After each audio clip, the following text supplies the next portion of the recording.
Il est un lieu plus vieux que la mémoire des peuples, plus grand que la logique ne le permet, plus sombre que la plus profonde des tombes, plus mystérieux que les anciennes légendes. Spire, la tour impossible, la ville labyrinthique, l'énigme architecturale que les hauts elfes ont volée aux elfes noirs. Construite, détruite, reconstruite, laissée en ruine par endroits, améliorée au-delà de la technologie de pointe à d'autres. Le cœur même de cette tour est un lieu où la réalité s'arrête.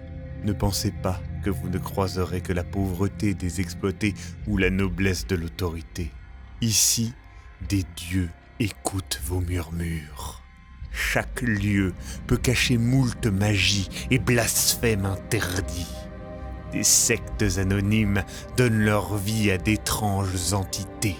Des groupuscules s'organisent dans l'ombre. Vous ne pouvez pas ignorer l'appel. Vous prendrez aussi part au culte de la souveraine cachée, car vous êtes comme nous, un elfe noir, un drow, un résistant. Ensemble, nous lutterons contre l'envahisseur à Aelfir et nous ferons tomber les masques de ces arrogants occupants. Leur sang, éternel ou non, remplira les rues de la tour sans fin.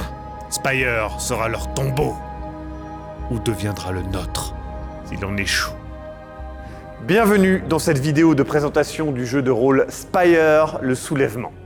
Ce jeu est disponible en France grâce à Barbu Incorporated depuis 2021. Spire est un jeu de rôle fantasy punk d'espionnage, de résistance et d'horreur. Les joueurs incarneront des drows, des elfes noirs, luttant contre l'oppression qu'ils vivent dans leur cité occupée. Leurs adversaires, les Aelfir, les hauts elfes, sont tyranniques, immoraux et très mystérieux. C'est pour cela que les personnages joueurs font partie du culte de la souveraine cachée. Ils sont la résistance qui s'oppose au joug tyrannique des Aelfir. Petit détail intéressant, les drows de Spire ne sont pas tous noirs de peau. Ils sont monochromes, ils peuvent être blanc pâle ou même gris, comme je le suis ici. Encore et toujours, je me dois de préciser que c'est un jeu de rôle mature, traitant de sujets complexes et très sombres. On est bien loin des jeux de rôle tranquilles où on va vivre une simple aventure, où les choix sont évidents et la morale l'emporte. Non, ici, vous devrez faire face à l'horreur. Pas simplement l'horreur de créatures abominables, mais celle bien trop réelle de n'avoir aucun bon choix. Faire face à la terrible réalisation que vous allez devenir un monstre au sens moral bafoué, ou que vous mourrez pitoyablement en essayant de changer les choses. Mais depuis tout à l'heure, je parle du jeu sans parler de son personnage principal, qu'on retrouve dans le titre, Spire. Cette cité titanesque de plus d'1,5 km de haut, où la moindre ruelle devient un coupe-gorge, où les couloirs sinueux forment un dédale cauchemardesque. Spire, la ville qui a été volée aux drows il y a 200 ans. La ville où les Aelfir ont obligé les drows à vivre 4 ans d'esclavage. Spire est divisé en multiples facettes. La religion, les forces de l'ordre, l'occultisme, la haute société, le crime, etc. Chacune de ces facettes ayant plusieurs districts et factions. Cette ville est le cœur de vos aventures. Et je ne vais pas aller plus loin sans vous parler de références, car je le sais, ça vous permettra de mieux vous projeter, j'en suis certain. En termes vidéoludiques, on peut retrouver l'obscurité et le dédale de la ville de Yharnam dans Bloodborne. Niveau lecture, c'est difficile de ne pas voir la méga structure de Blame. En termes de série, vous voyez le côté rebelle et anti-autorité de Peaky Blinders ou Breaking Bad. Et niveau film, vous avez le film Dark City ou Blade Runner qui donne chacun une vision de ville gigantesque et sombre. Parlons un petit peu du système de jeu. Vous lancez des D10 entre 1 et 4 en fonction de vos compétences et connaissances. Vous prenez le résultat le plus élevé et vous le comparez à un simple tableau. 1, c'est un échec critique. 2 à 5, un échec. 6 ou 7, une réussite mitigée. 8 ou 9, une réussite. Et évidemment, 10, une réussite critique. Vous prendrez du stress en fonction de votre degré d'échec. Et dans le cadre d'une réussite critique, vous infligerez du stress à un adversaire. Et justement, c'est quoi le stress ? C'est une unité de dégâts ou de danger qui va s'appliquer à votre corps, votre esprit, votre argent, votre couverture ou votre réputation. Et à chaque fois que vous subissez du stress, vous risquez un contre-coup. C'est la conséquence bien réelle de votre stress. Une crise de panique, une jambe cassée, une dette, une humiliation publique ou par exemple des rumeurs à votre égard. Et là, vous vous dites que c'est sacrément punitif. Eh bien, pas vraiment.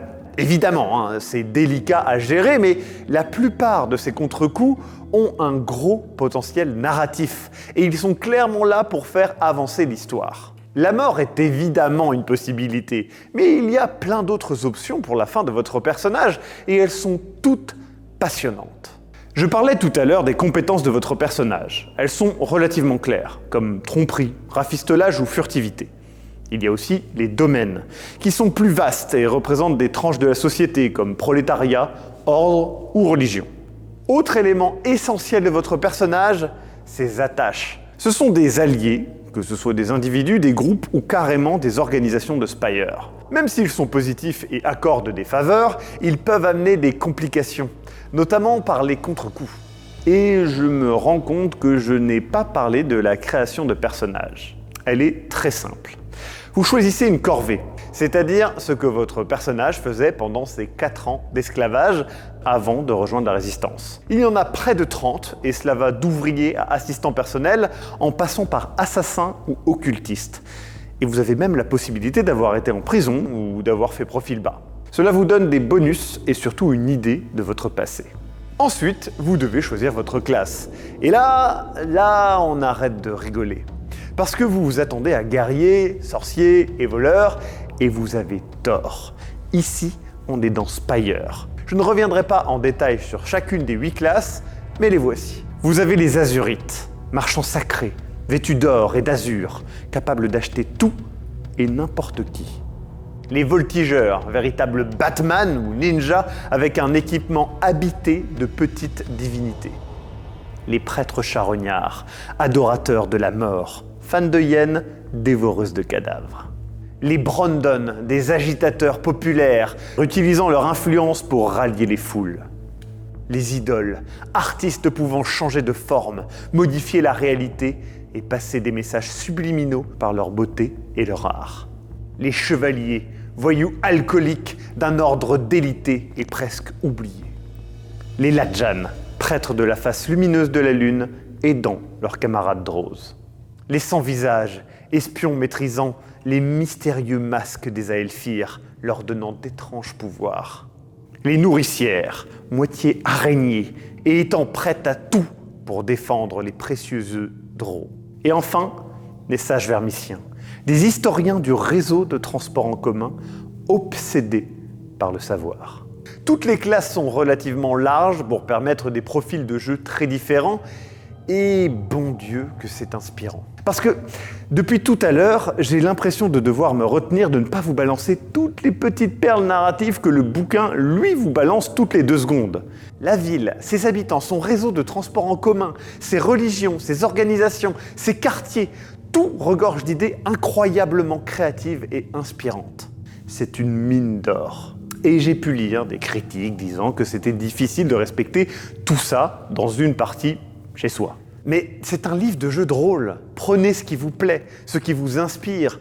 Et tant pis si ce n'est pas stricto sensu ce qui est écrit dans le bouquin. Faites-vous plaisir avec cet univers où des cadavres servent de champignonnières, des dieux sont fabriqués, des opéras de torture existent. Une bibliothèque infinie est construite dans une boucle impossible. Vraiment, j'ai rarement vu un livre aussi riche en idées. Il y en a à chaque page. Sans compter que l'édition française a été augmentée. Vous avez de poussière et de sang, un scénario et un cadre de campagne, de quoi bien se lancer. Et quand je parle de la richesse de cet univers, il y a aussi plein de secrets à découvrir pour les personnages. Et encore une fois, libre au maître du jeu de choisir quoi faire découvrir et comment. Le livre est principalement rempli d'idées, d'univers, de lore et de conseils. Le système de jeu, comme vous l'avez compris, est très simple et orienté narration. Pour résumer, nous avons affaire à un jeu de rôle accessible, profond, sombre et riche en contenu. Donc vraiment, laissez-vous tenter par Spire et rejoignez le culte de la souveraine cachée. Ensemble, nous lutterons contre l'oppresseur Aelfir.